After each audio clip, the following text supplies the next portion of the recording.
जय श्री राम।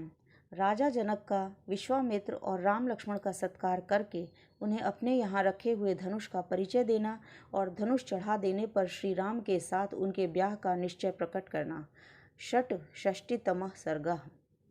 तदंतर दूसरे दिन निर्मल प्रभात काल आने पर धर्मात्मा राजा जनक ने अपना नित्य नियम पूरा करके श्री राम और लक्ष्मण सहित महात्मा विश्वामित्र जी को बुलाया और शास्त्रीय विधि के अनुसार मुनि तथा उन दोनों महामनस्वी राजकुमारों का पूजन करके इस प्रकार कहा। भगवान, आपका स्वागत है। निष्पाप महर्षि, आप मुझे आज्ञा दीजिए, मैं आपकी क्या सेवा करूं, क्योंकि मैं आपका आज्ञा पालक हूं। महात्मा जनक के ऐसा कहने पर और बोलने में कुशल धर्मात्मा मुनि श्रेष्ठ विश्वामित्र ने उनसे यह बात कही। महाराज, राजा दशरथ के ये दोनों पुत्र विश्वविख्यात क्षत्रिय वीर हैं और आपके यहाँ जो यह श्रेष्ठ धनुष रखा है उसे देखने की इच्छा रखते हैं। आपका कल्याण हो, यह धनुष इन्हें दिखा दीजिए, इससे इनकी इच्छा पूरी हो जाएगी। फिर ये दोनों राजकुमार उस धनुष के दर्शन मात्र से संतुष्ट हो इच्छानुसार अपनी राजधानी को लौट जाएंगे। मुनि के ऐसा कहने पर राजा जनक महामुनि विश्वामित्र से बोले, मुनिवर, इस धनुष का वृत्तांत सुनिए। इस उद्देश्य से यह धनुष यहाँ रखा गया है वो सब बताता हूँ। हे भगवान, निमि के ज्येष्ठ पुत्र राजा देवरात के नाम से विख्यात थे। उन्हीं महात्मा के हाथों में यह धनुष धरोहर के रूप में दिया गया था। कहते हैं, पूर्व काल में दक्ष यज्ञ विध्वंस के समय परम पराक्रमी भगवान शंकर ने खेल खेल में ही रोषपूर्वक इस धनुष को उठाकर यज्ञ विध्वंस के पश्चात देवताओं से कहा, देवगण, मैं यज्ञ में भाग प्राप्त करना चाहता था, किंतु तुम लोगों ने नहीं दिया, इसलिए इस धनुष से मैं तुम सब लोगों के परम पूजनीय श्रेष्ठ अंग मस्तक काट डालूंगा। मुनि श्रेष्ठ, यह सुनकर संपूर्ण देवता उदास हो गए और स्तुति के द्वारा देवाधिदेव महादेव को प्रसन्न करने लगे। अंत में भगवान शिव प्रसन्न हो गए।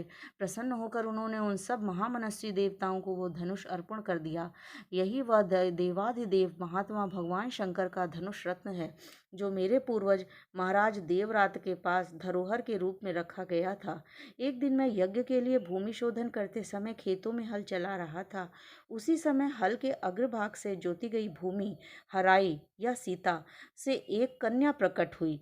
सीता हल द्वारा खींची गई रेखा से उत्पन्न होने के कारण उसका नाम सीता रखा गया। पृथ्वी से प्रकट हुई वह मेरी कन्या क्रमशः बढ़कर सियानी हुई। अपनी इस अयोनिजा कन्या के विषय में मैंने यह निश्चय किया है कि जो पराक्रम से इस धनुष को चढ़ा देगा उसी के साथ मैं इसका ब्याह करूंगा। इस तरह इसे वीर शुक्ल पराक्रम रूप शुक्ल वाली बनाकर अपने घर में रख छोड़ा है। मुनिश्रेष्ठ, भूतल से प्रकट होकर दिनों दिन बढ़ने वाली मेरी पुत्री सीता को कई राजाओं ने यहाँ आकर मांगा, परंतु भगवान, कन्या का वर्ण करने वाले उन सभी राजाओं को मैंने यह बता दिया कि मेरी कन्या वीर शुक्ला है। उचित पराक्रम प्रकट करने पर ही कोई पुरुष उसके साथ विवाह करने का अधिकारी हो सकता है। यही कारण है कि मैंने आज तक किसी को अपनी कन्या नहीं दी। हे मुनि पुंगव, तब सभी राजा मिलकर मिथिला में आए और पूछने लगे कि राजकुमारी सीता को प्राप्त करने के लिए कौन सा पराक्रम निश्चित किया गया है।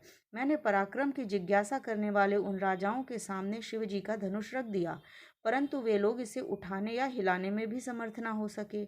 महामुने, उन पराक्रमी नरेशों की शक्ति बहुत थोड़ी जानकर मैंने उन्हें कन्या देने से इनकार कर दिया। तपोधन, इसके बाद जो घटना घटी उसे भी आप सुन लीजिए। मुनि प्रवर, मेरे इनकार करने पर ये सब राजा अत्यंत कुपित हो उठे और अपने पराक्रम के विषय में संशयापन्न होकर मिथिला को चारों ओर से घेर कर खड़े हो गए। मेरे द्वारा अपना तिरस्कार किया हुआ मानकर उन श्रेष्ठ नरेशों ने अत्यंत रुष्ट होकर मिथिलापुरी को सब ओर से पीड़ा देना प्रारंभ कर दिया। हे मुनिश्रेष्ठ, पूरे 1 वर्ष तक वे घेरा डाले रहे। मैं युद्ध के सारे साधन क्षीण हो गए। इससे मुझे बहुत दुख हुआ। तब मैंने तपस्या के द्वारा समस्त देवताओं को प्रसन्न करने की चेष्टा की। देवता बहुत प्रसन्न हुए और उन्होंने मुझे चतुरंगणी सेना प्रदान की। फिर तो हमारे सैनिकों की मार खाकर वे सभी पापाचारी राजा, जो बलहीन थे अथवा जिनके बलवान होने में संदेह था, मंत्रियों सहित भागकर विभिन्न दिशाओं में चले गए। हे मुनिश्रेष्ठ, यही वह परम प्रकाशमान धनुष है। उत्तम व्रत का पालन करने वाले महर्षि, मैं उसे श्री राम और लक्ष्मण को भी दिखाऊंगा। हे मुने, यदि श्री राम इस धनुष की प्रत्यंचा चढ़ा दें तो मैं अपनी अयोनिजा कन्या सीता को इस दशरथ कुमार के हाथों में दे दूं। जय श्री राम।